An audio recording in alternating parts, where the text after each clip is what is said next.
Here's a little bit more of how she's titillating us, explaining the photo in her book of her from the day Joe Biden dropped out. Watch this at 9. That day, July 21st, 2024, was a Sunday, and it was my family was staying with us, and including my baby nieces, my nieces' children. I call them my baby nieces.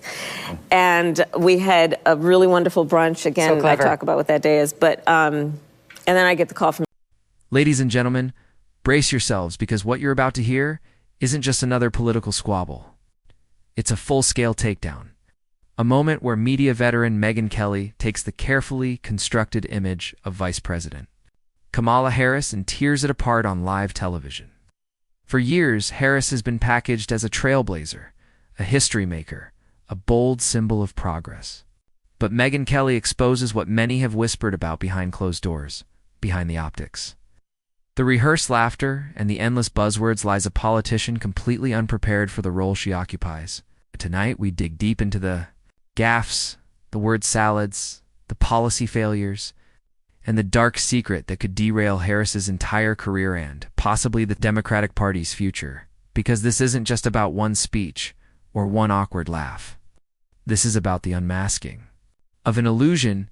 It begins with Kelly's brutal honesty. She admits she gave Harris the benefit of the doubt.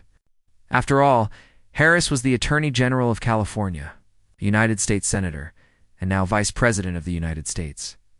How could someone with that resume possibly be, well, dumb? But as Kelly listened, as she watched Harris stumble, through interviews, she reached a painful conclusion. Kamala Harris is not intelligent, not articulate, and not capable of leading at the highest levels of government.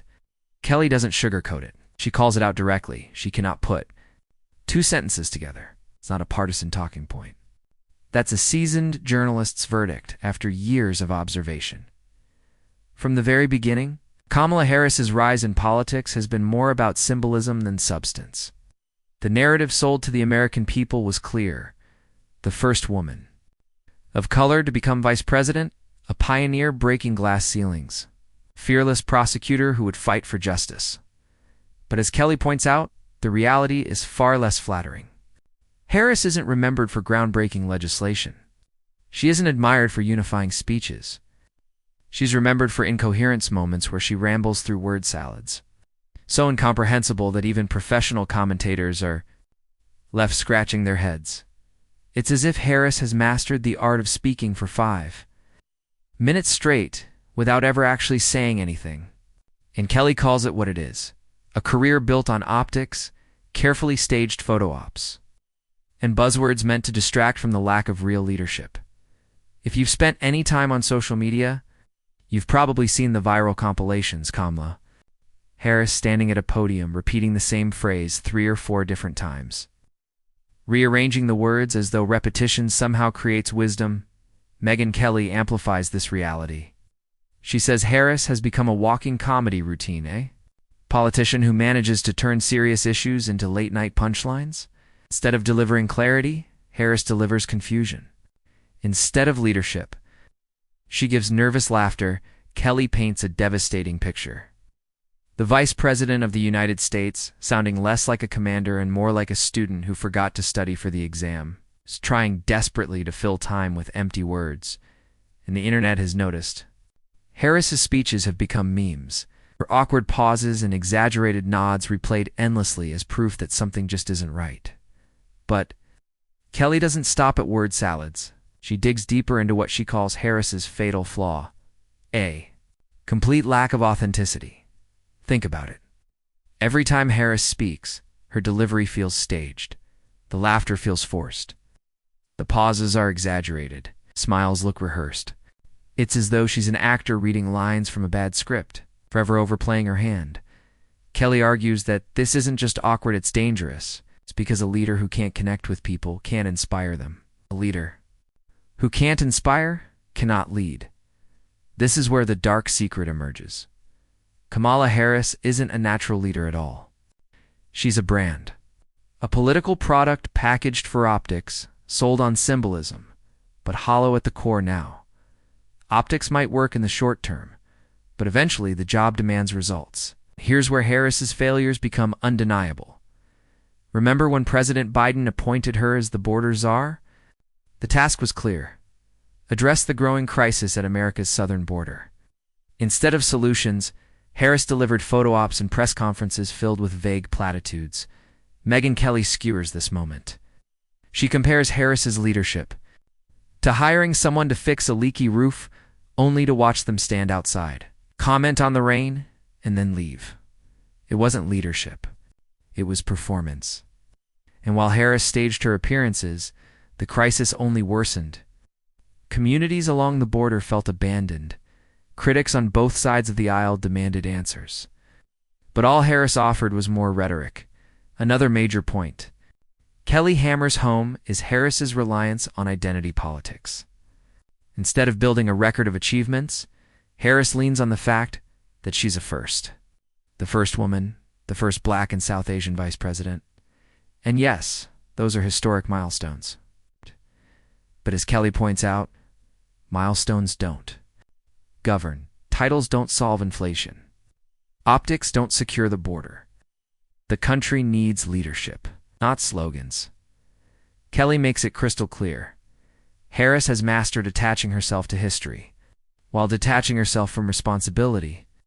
And the media has largely enabled this by protecting her from tough questions and amplifying her symbolic value over her actual performance. Kelly doesn't just criticize in the abstract, she provides receipts. It's a bizarre NASA space video where Harris awkwardly laughed with child actors. Infamous "do not come" speech at the border, where her delivery sounded less like authority and more like a nervous school teacher.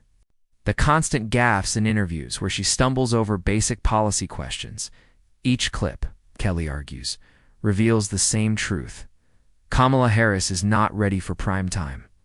She's a politician whose greatest talent is surviving long enough to be in the right place at the right time. But survival isn't leadership, and branding isn't governance. Here's where Kelly's warning becomes chilling. President Biden is visibly aging. His approval ratings are fragile. Many Americans question whether he can finish a second term. That means Kamala Harris is not just a vice president. She's a heartbeat away from the presidency. Kelly doesn't mince words. The thought of Harris as president should concern every American, Democrat or Republican. Because if she cannot inspire confidence as vice President Tan already insulated role, what happens when the responsibilities multiply tenfold? The polls already show Harris's approval ratings at historic lows for a vice president. Even among Democrats, enthusiasm for her leadership is weak. She's constantly floated as the potential heir if Biden steps aside. Kelly finds this laughable and terrifying. So what is the dark secret Megyn Kelly exposes? It's this: Kamala Harris is not a leader. She is a symbol without substance, a politician who climbed the ladder not through competence, but through careful branding and relentless optics. Her speeches are incoherent, her policies are absent, her leadership is non-existent, and yet she is positioned as one of the most powerful people in the world. Kelly rips the mask off the illusion.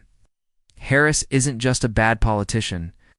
She's the embodiment of everything wrong with modern politics: style over substance, branding over results, slogans over solutions. By the time Kelly is done, the image is crystal clear. Kamala Harris is not the fearless trailblazer the media painted her to be. She is, in Kelly's words, painfully unprepared, deeply inauthentic, and dangerously incompetent. And here's the final takeaway: America doesn't need a mascot. It doesn't need staged laughter or empty slogans or a politician who can't string two sentences together. America needs leaders who can inspire, articulate, and deliver results. As Kelly's critique spreads across the airwaves, one thing becomes obvious: the Kamala Harris brand is collapsing. And unless something changes, her legacy won't be one of progress, but of parody. So the question is simple: if Kamala Harris is the future of the Democratic Party, what does that mean for America's future? Because as Megyn Kelly makes clear, Kamala Harris's dark secret isn't just her incompetence. It's that she represents the victory of style over substance. That's a price the nation cannot afford.